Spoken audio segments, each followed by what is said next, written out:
Hey everyone, I'm Nikhil here. Welcome to Nikhil Tech. Now in this video, I'm going to do the unboxing of this Redmi Note 5 Pro. On the right and left sides we have Redmi Note 5 Pro branding, and on top and bottom we have nothing. On the back we can see the specifications of this phone.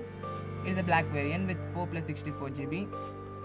Let's now open this box. After opening the box, at the front we can see this white box which has a case in it. As you can see, this is the phone.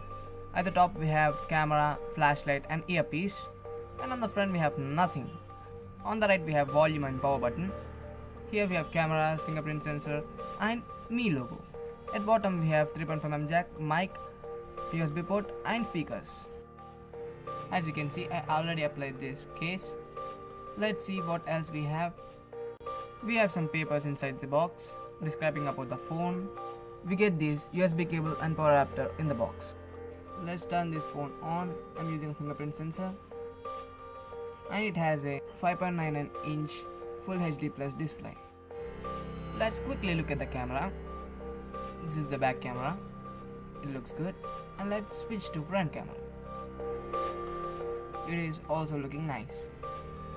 So that's for now guys. I'll see you in my next video. Subscribe to Nikhil Tech to watch more videos like this. If you like this video, click the like button. If you have any suggestions on my videos means, do post them in comments. Thanks for watching guys. Have a nice day.